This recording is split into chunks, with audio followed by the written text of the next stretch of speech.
विद्यार्थी म टंक दाहाल मेरो युट्युब च्यानलमा एउटा पृथक भिडियो लिएर उपस्थित भएको छु।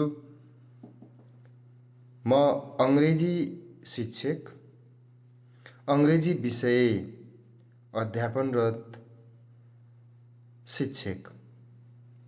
यद्यपि आजको यस भिडियोमा म समाजशास्त्रसँग सम्बन्धित एउटा विषय यहाँहरू माझ पस्कने गरी उपस्थित भएको छु।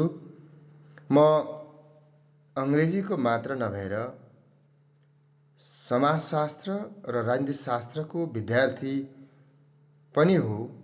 यो अर्थमा मैले समाजशास्त्रसँग सम्बन्धित केही भिडियोहरू यहाँहरू माझ पस्कने जमर्को साथ आज पहिलो कोसेली मैले प्रस्तुत गर्ने अनुमति मागे र मेरो आजको विषयवस्तु छ समाजशास्त्रको परिचय।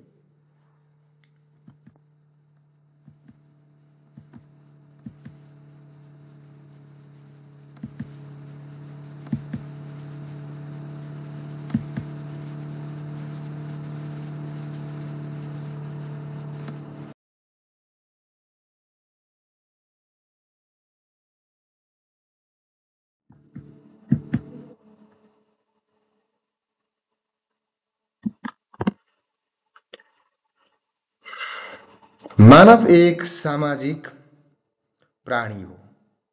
ऊ प्राचीन समयदेखि नै समाजमा बस्न र एक आपसमा अन्तर सम्बन्ध स्थापित गर्न लागेको हो। यही सामाजिक सम्बन्ध र तानाबानाको आधारमा जे जस्तो अमूर्त सामाजिक संरचना बन्यो त्यही नै समाज हो र त्यही सामाजिक सम्बन्ध, सामाजिक अन्तर्क्रिया तथा मानव बीच हुने सहयोग, संघर्ष, द्वन्द्व, क्रिया, प्रतिक्रिया आदिका बारेमा अध्ययन गर्ने विज्ञानलाई नै समाजशास्त्र भनिन्छ। मानव इतिहासले बताउँछ कि मानव जब मानवको रूपमा जीवन व्यतीत गर्न थाल्यो तबदेखि नै अन्य प्राणीभन्दा छुट्टै सामाजिक प्राणीको रूपमा देखिन थाल्यो। मानव एक सामाजिक प्राणी भएको हुँदा उसले आफ्ना आवश्यकताहरूको परिपूर्तिका लागि बिस्तार संगठन, समुदाय, संस्कृति, मूल्य, मान्यता आदि जस्ता थुप्रै मूर्त तथा अमूर्त कुराहरूको निर्माण गर्दै गयो। यही मानव समाजका विविध पक्षको अध्ययन गर्ने विज्ञानलाई नै समाजशास्त्र भन्ने गरिन्छ, जसले मानव बीच हुने अन्तर्क्रिया, सामाजिक संघर्ष, सहयोग आदिको अध्ययन गर्दछ र सामाजिक विज्ञानको विकासक्रम सोशियोलोजी एक छुट्टै विषयको रूपमा धेरै पछि अर्थात् ईसम 1838 देखि मात्र सुरु भएको मानिन्छ। यो दृष्टिले अन्य सामाजिक विज्ञान अर्थशास्त्र, राजनीतिशास्त्र, दर्शनशास्त्र, इतिहासको तुलनामा समाजशास्त्र एक नयाँ विज्ञान हुन पुग्यो। समाजशास्त्रको आवश्यकता जब जटिल समाज तथा विभिन्न सामाजिक घटनाहरू बढ्दै गए तब भएको पाइन्छ। समाजशास्त्र समाजको नै विज्ञान वा शास्त्र हो, जसद्वारा समाज वा सामाजिक जीवनको अध्ययन गरिन्छ। यस नयाँ विज्ञानलाई छुट्टै विषयको रूपमा चिनाउने श्रेय फ्रान्सका प्रसिद्ध विद्वान अगस्ते कम्तेलाई लिइन्छ, जसले सर्वप्रथम ईसम 1838 मा सामाजिक घटनाहरूका बारेमा अध्ययन गर्ने विज्ञानलाई सोशियोलोजी भनेका थिए। त्यसैले अगस्ते कम्तेलाई फादर अफ सोशियोलोजीको रूपमा चिनिन्छ। र यसरी सामान्य अर्थमा समाजका बारेमा अध्ययन गर्ने विज्ञानलाई समाजशास्त्र भनिन्छ र समाजशास्त्रमा समाजको बारेमा गहिरो अध्ययन हुने गर्दछ। समाजको संरचना, सामाजिक सम्बन्ध, मानवीय क्रियाकलापहरू यी यावत विषयमा समाजशास्त्रमा अध्ययन गर्ने गरिन्छ। यहाँहरूले यो स्क्रिनमा देखिरहनु भएको छ एक महान दार्शनिकको तस्बिर। मलाई लाग्छ यहाँले अनुमान गरिसक्नु भएको छ यो तस्बिर कसको हो भन्ने कुरा। यो तस्बिर उनै प्रसिद्ध दार्शनिक, समाजशास्त्री, समाजशास्त्रका पिता अगस्ते कम्तेको हो। उनको जन्म जनवरी 19, 1798 मा फ्रान्समा भएको थियो भने निधन सेप्टेम्बर 5, 1857 मा फ्रान्समा नै भएको थियो। यसरी समाजशास्त्रलाई फ्रान्सका विद्वान अगस्ते कम्तेले सन् 1839 मा समाजका विद्यमान पक्षको व्यवस्थित अध्ययन गर्ने उद्देश्यले छुट्टै विधाको रूपमा विकास गरेका हुन्। यही कारणले गर्दा अगस्ते कम्तेलाई समाजशास्त्रको पिताको रूपमा चिनिन्छ। समाजशास्त्रको पिता, फादर अफ सोसियोलोजीको रूपमा अगस्ते कम्ते चिरपरिचित समाजशास्त्री हुन्।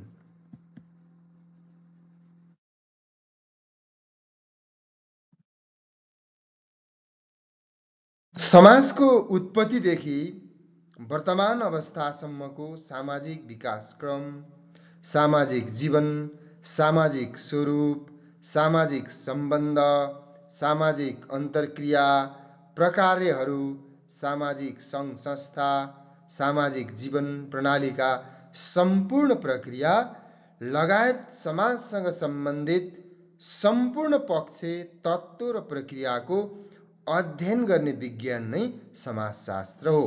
समाजको उत्पत्ति जब यो विश्वमा, यो ब्रह्माण्डमा मानिसहरूको जीवन सुरु भयो, त्यो समाजको उत्पत्तिदेखिको हालसम्मको सामाजिक विकासक्रम, समाज कसरी विकसित हुँदै गयो, समाजको विकासक्रम कस्तो रह्यो, यहाँको सामाजिक जीवन कस्तो छ, सामाजिक स्वरूप तथा संरचना कस्तो छ, यो संसारभरिका सामाजिक स्वरूपहरू, सामाजिक सम्बन्धहरू, अन्तर्क्रियाहरू, प्रकार्यहरू, सङ्घ संस्था, जीवन प्रणाली, मानिसका जीवन पद्धतिहरू, यो सबै कुराको प्रक्रिया लगायत समाजसँग रहेका सबै पक्ष, प्रक्रिया, तत्त्व सबैको अध्ययन गर्ने एउटा विज्ञान, साइन्स नै समाजशास्त्र हो भन्न सकिन्छ।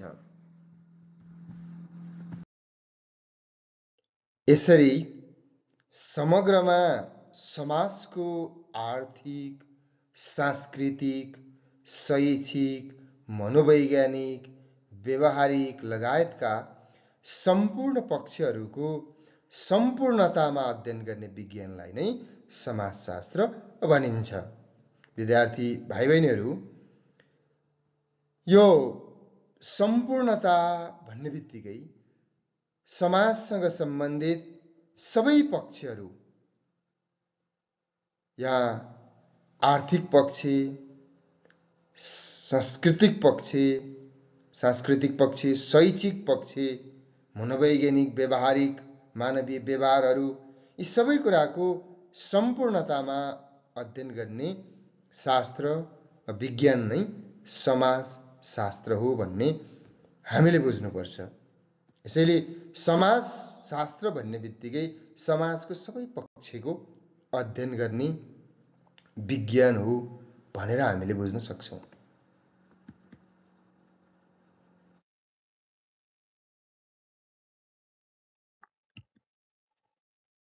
समाजशास्त्रको शाब्दिक अर्थको बारेमा छलफल गरौँ। शाब्दिक रूपमा समाजशास्त्रको अर्थ के छ त? यहाँहरू देख्न सक्नुहुन्छ सोसिएटस प्लस लोगस, त्यो सोसियोलोजी हो। सोसिएटस ल्याटिन ल्याङ्ग्वेजबाट आयो, लोगस ग्रिक ल्याङ्ग्वेजबाट। यसको अर्थ सोसिएटस भनेको सोसाइटी हो र लोगसको अर्थ स्टडी हो, अर्थात् साइन्स हो, अर्थात् डिस्कर्स हो। यसको अर्थ छ समाज सोसिएटस भनेको, र लोगस भनेको शास्त्र हो, अध्ययन हो, विज्ञान हो या विधा हो। यो दुईटा मिलेर समाज प्लस शास्त्र अर्थात् अध्ययन अर्थात् विज्ञान अर्थात् विधा मिलेर समाजशास्त्र बनेको देखिन्छ। यसरी शाब्दिक रूपमा समाजको बारेमा अध्ययन गर्ने विषयलाई समाजशास्त्र भनिन्छ, जुन अङ्ग्रेजी भाषाको सोसियोलोजीको नेपाली रूपान्तरण हो। अङ्ग्रेजीमा समाजशास्त्रलाई सोसियोलोजी भन्ने गरिन्छ र अङ्ग्रेजी भाषाको सोसियोलोजी ल्याटिन भाषाको सोसिएटस र ग्रिक भाषाको लोगसको मिश्रित रूप हो। यो नै समाजशास्त्रको शाब्दिक अर्थ हो र यो दुईटा शब्द सोसिएटस र लोगसबाट सोसियोलोजी बनेको देखिन्छ। यो सोसिएटस भनेको समाज र लोगस भनेको शास्त्र। यसैले समाजको अध्ययन गर्ने शास्त्रलाई समाजशास्त्र भन्ने गरिन्छ र भनिन्छ। थोरै हामी समाजशास्त्रको परिभाषा, केही परिभाषाहरू केही विद्वानहरू समाजशास्त्रीहरूले प्रस्तुत गरेका परिभाषाहरू छलफल गरौँ है त।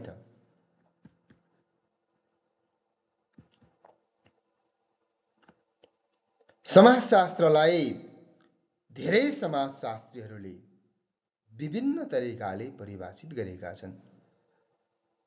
संसारमा धेरै समाजका अध्ययन गर्ने विज्ञहरूले, समाजका शास्त्रीहरूले, विद्वानहरूले, समाज विज्ञानका वैज्ञानिकहरूले आफ्नो तरिकाले समाजशास्त्र बारेमा परिभाषाहरू प्रस्तुत गरेका छन् र यी समाजशास्त्रका विभिन्न परिभाषाहरू मध्ये मैले यहाँ केही परिभाषाहरू प्रस्तुत गरेको छु। केही परिभाषाहरू यस्ता छन्। समाजशास्त्र समाजको वैज्ञानिक विशिष्ट र तथ्यपरक अध्ययन गर्ने शास्त्र हो। Sociology study is the society in scientific specific fact base भनेर समाजशास्त्रका पिता अगस्ते कम्तेले परिभाषित गरेका छन्। त्यसैगरी समाजशास्त्र सामाजिक जीवनको संरचनाबारे वैज्ञानिक ढङ्गले अध्ययन गर्ने विज्ञान हो भनेर समाजशास्त्री योङ एन्ड म्याकले परिभाषित गरेको पाइन्छ। त्यस्तै समाजशास्त्र समाजको विज्ञान हो, sociology is a science of society भनेर अर्का महान समाजशास्त्री एल.एफ. वरले परिभाषित गरेका छन्। र त्यसैगरी मानवीय सम्बन्धको अध्ययन नै समाजशास्त्र हो, sociology is the science of human relations भनेर अर्का महान समाजशास्त्री ए.एम. रोजले परिभाषित गरेका छन्।